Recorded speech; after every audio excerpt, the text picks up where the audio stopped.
समझ ली है कि मॉडर्न अप्रोच में किस तरीके से डेबिट और क्रेडिट के रूल्स को अप्लाई किया जाएगा।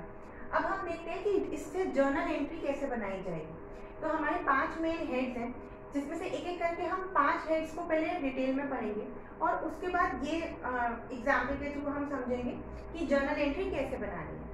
तो फर्स्ट हमारे पास है असेट। असेट क्या होता है कि यानी कि किसी भी कंपनी, फर्म या कोई भी इंडिविजुअल वो सारी चीज़ों को ओन करता है अपने बिजनेस को आगे ऑपरेट करने के लिए। फॉर एग्जाम्पल हमारे पास एसेट्स होते हैं 2 टाइप के, करंट एसेट और non current asset. Non current asset को हम फिक्स्ड एसेट भी बोलते हैं। करंट एसेट हमारे पास वो होते हैं जिनका हमारा पर्पस होता है कि जिन्हें हम 1 साल के अंदर अंदर रिलीज कर देंगे, यानी कि जिनसे हमें 1 साल के अंदर अंदर पैसा डिराइव हो जाएगा। फॉर एग्जाम्पल हमारे पास स्टॉक है, डेटर्स है, कैश है। तो ये सारे वो एग्जाम्पल्स हैं जिनमें से हमें 1 साल के अंदर अंदर विद इन अ ईयर हम उसमें से पैसा डिराइव कर लेंगे। अब सेकेंड है हमारे पास फिक्स्ड एसेट, जिसको हम नॉन करंट एसेट भी बोलते हैं। तो ये वो सारे एसेट हैं यानी कि जो बिजनेस ओन करता है फॉर लॉन्ग टर्म पर्पसेस के लिए, यानी कि जिसकी इंटेंशन 1 साल से ज्यादा तक चलाने की है और हम उसे with in a year sell out नहीं करने वाले। फॉर एग्जाम्पल स्टॉक हमने अपने बिजनेस में रखा है, तो स्टॉक को हम 1 साल के अंदर अंदर बेच देंगे और उससे हम मनी अर्न कर लेंगे। लेकिन अगर हम बात करें फिक्स्ड एसेट की, तो जैसे हमने कोई प्लांट परचेज किया है, कोई मशीनरी या कोई फर्नीचर परचेज किया है या कोई बिल्डिंग है कंपनी के उसमें बिजनेस में, तो उसका पर्पस हम ये है कि वो हम लॉन्ग टर्म तक यूज करेंगे, उसे हम विद इन अ ईयर नहीं सेल आउट करने वाले। तो ये हो गई बात हमारे असेट्स की।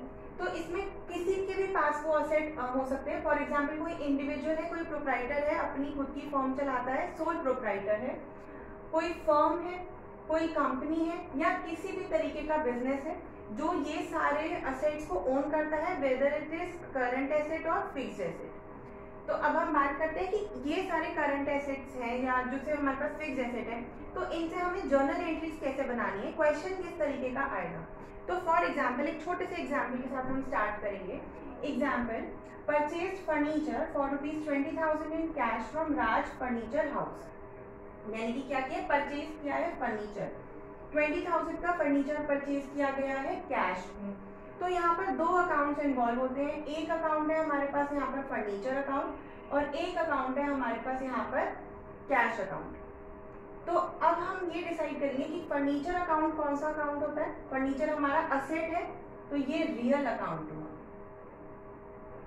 और कैश भी हमारा क्या है, ये भी हमारा असेट है, तो ये भी कौन सा अकाउंट हुआ, रियल अकाउंट। तो यहाँ पर अगर हम अपना ट्रेडिशनल अप्रोच देखें तो इस क्वेश्चन को, इस एग्जाम्पल को हम दोनों तरीके से कर करके देखेंगे कि ट्रेडिशनल अप्रोच के अकॉर्डिंग हमारी जर्नल एंट्री कैसे बनाई जाएगी और मॉडर्न अप्रोच के अकॉर्डिंग जर्नल एंट्री कैसे बनाई जाएगी। तो अगर हम ट्रेडिशनल अप्रोच की बात करें तो उसमें हमारा रियल अकाउंट के लिए हम फॉर्मूला क्या यूज करते हैं, हमारा गोल्डन रूल क्या यूज करते हैं, डेबिट व्हाट कम्स इन।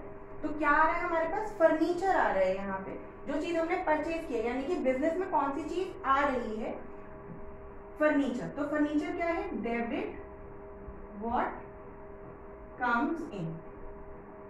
तो हम कौन सी यहाँ पे रियल अकाउंट का हम यहाँ पे रूल यूज करेंगे, डेबिट व्हाट कम्स इन। तो यानी कि फर्नीचर क्या हो जाएगा, फर्नीचर अकाउंट यहाँ पर डेबिट हो जाएगा। उसी तरीके से कैश क्या है, कैश हमने पे कर दिया तो कैश तो चला गया, तो credit what goes out. Clear है। तो इसी तरीके से यानी कि फर्नीचर, क्योंकि ये भी रियल अकाउंट है, ये भी रियल अकाउंट है, जरूरी नहीं है कि एक ही ट्रांजैक्शन में 2 अकाउंट जो यूज हो रहे हैं वो दोनों सेम कैटेगरी को बिलोंग करते हो या ना करते हो, इससे हमें कोई फर्क नहीं पड़ता। लेकिन जो अकाउंट इन्वॉल्व है हमें रूल उसी का लगाना है। तो जैसे हमारे पास फर्नीचर यहाँ पे कौन सा है, रियल अकाउंट है। रियल अकाउंट में हम कौन सा रूल यूज करते हैं, डेबिट व्हाट कम्स इन। हम यहाँ पर क्या करेंगे, सबसे पहले फर्नीचर को हम डेबिट करेंगे, फर्नीचर अकाउंट डेबिट टू। अब यहाँ पर जा क्या रहे, हम पे कर रहे हैं कैश, तो कैश तो चला गया, तो कैश को हम कर देंगे रूल के अकॉर्डिंग, ये भी रियल अकाउंट है तो रूल के according credit what goes out, तो हम कर देंगे टू कैश अकाउंट। अब अमाउंट हम यहाँ पर डालेंगे 20,000।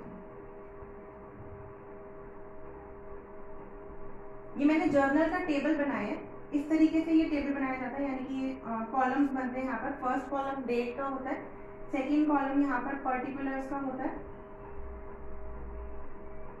आप पूरा प्रॉपर टैबुलर फॉर्म बनाएंगे एग्जाम्स में। ये पर्टिकुलर्स का सेकेंड कॉलम है, यहाँ पर हम LF डालते हैं, LF stand for ledger folio. यहाँ पे नंबरिंग होती है लेजर्स की जो रिप्रेजेंट करते हैं। यहाँ पर फर्स्ट कॉलम होगा डेबिट का, सेकेंड कॉलम होगा क्रेडिट का। तो इस तरीके से हमने ये क्वेश्चन सॉल्व कर लिया। ये एग्जाम्पल हमने सॉल्व किया बाय ट्रेडिशनल मेथड, जहाँ पे हमने पूरा गोल्डन रूल अप्लाई किया है ये वाला। अब बात करते हैं हम मॉडर्न अप्रोच की। तो मॉडर्न अप्रोच से भी सेम एंट्री बनेगी, बट द क्वेश्चन अराइजेस कि उसमें हम ये जो हमारी टेक्निकली अप्लाई कैसे करेंगे। तो बहुत सिंपल है, जैसे कि हमारे पास है फर्नीचर। फर्नीचर क्या है हमारे पास? एसेट। तो अब असेट के हमारे पास कौन से बैलेंसेस होते हैं? मैंने समझाया था डेबिट बैलेंसेस होते हैं।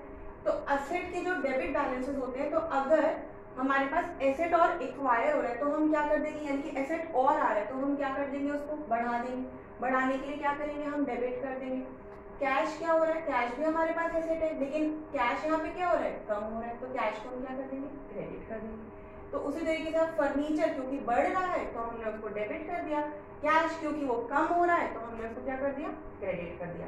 तो एज पर मॉडर्न मेथड आप देख लो, या चाहे आप ट्रेडिशनल मेथड के अकॉर्डिंग अगर आप सॉल्व करो तो भी आपकी एंट्री क्या बनेगी, सेम बनेगी। लास्ट में आपको एक यहाँ पर नरेशन लिखनी होगी, बीइंग the